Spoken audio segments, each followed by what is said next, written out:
saying, Elvis, he had everything. He had it all. And you suffered for it. You paid a high price for it. You loved people so much, you gave everything that you had. And all of a sudden, it was like a motion picture went on. And all of a sudden, scene after scene after scene, I saw that little kid meeting a high Elvis, and at the studio, and at Graceland, and different things through the years, just going through my head. I couldn't stop it. And these emotions, I felt like my heart was rupturing. And all of a sudden, I had a memory of something that happened in 1966 at Graceland. And I remembered the whole thing. I walked upstairs to Elvis' bedroom to do his hair, and I knocked on his door, and he said, "Come on in, Lawrence."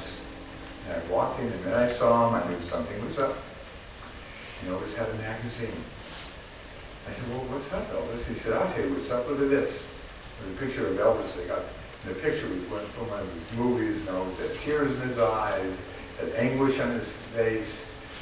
And he said, "Look, I want you to read this." And I opened it up, and it said, "Elvis still in deep grief over his mother's death."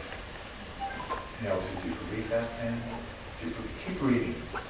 And I started to read, and it said something like this: "Elvis's family and close friends are very worried about Elvis because they hear him late at night, pacing back and forth in his bedroom, crying."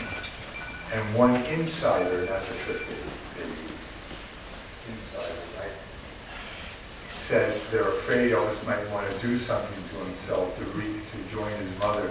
Elvis, do you believe that? My God, when did you do that? That was 8 years ago. And he said, "Don't get me wrong. No one gets over their mother's death or father's death or husband or wife or child. You can't. You never get over that. But I came to terms with my mother passing away years ago." He said, "I want you to think about this. Because I hope you never, ever, ever have to grieve the way I grieved. Because, man, I grieved. First of all of a sudden my career took off in 1956. It seemed like overnight. All of a sudden everything's Elvis, Elvis, Elvis. Gold record after gold record. They take me to New York, Tommy Dorsey, Milton Berle, Ed Sullivan. I'm touring the country. That first year, I'm starring in my own motion picture. And that was the biggest fantasy of my life. I don't know how I got to high school. I used to stare out the window. And I used to picture and visualize myself on that big screen. And here I am. I'm starring in a movie. That first year, I made more money than Daddy made slaving his whole life. I bought Graceland for my parents. I bought the pink Cadillac, jewelry, furs, whatever I could. And then they brought the curtain down. It was all over. I was drafted. After everything was going so great. They told me I was the biggest thing in show business. Now I'm drafted, I have to wait 2 years. And they said to me, "Hey, Elvis, you don't have to go like everyone else. You can go in special services.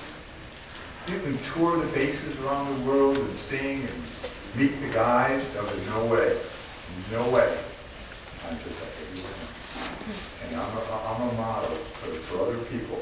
I love my country, and I'm going to serve my country like everyone else, and I want all the guys to know that if I can do it, they can do it. And he meant it. He said, "I'm going to tell you the truth. I thought that when I went away, and I would come back 2 years later, I wonder if anyone would know who I was. People would say, 'Who's that guy?' Well, what was his name? Artist, the pretzel guy." Because I didn't know. I thought maybe I was a flash in the pan. I wasn't sure. Everything stopped. And I go to Fort Hood, and he said, "You know that picture of me with a buzz in my hair? And I got that stupid grin on my face? I was dying inside with my hair there." And then it happened. My mom died. My mom, the life of my life, the one person I could trust, the only one I can go to no matter what, was my mom. My mom. And they shipped me half around the world. I'd go to bed at night, I had tears in me, man. I couldn't let anyone know. I had to hold it within me. I had to hold it within me. I'm Elvis Presley. And he said, you know me, he said, I'm so inquisitive. I would say to God, God, why? Why? Why did you do this? He said, when I was a little kid, I used to bug the hell out of my mom. I used to always ask her, I'd say, tell me about my brother. Tell me about Jesse Guerin. I'll do this over and over. I drove her nuts. And she always told me the same thing. She said, Elvis, God had a plan for your twin brother and took him back home to heaven. And he has a plan for me. And someday I'm going to go home. And even Daddy someday. And someday in the future, honey, he has a plan for you.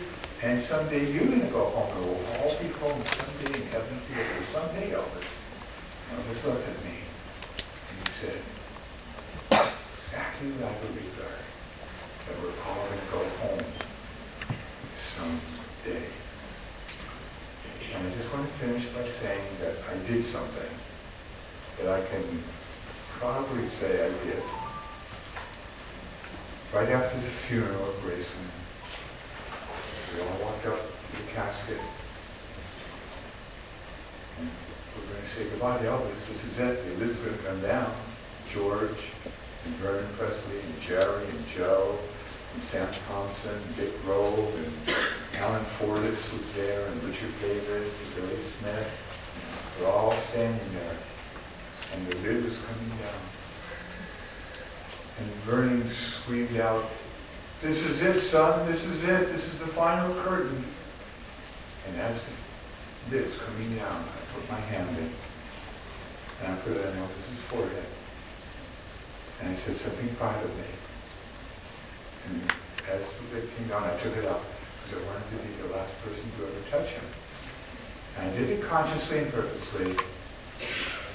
And I did it. Thank you for listening. And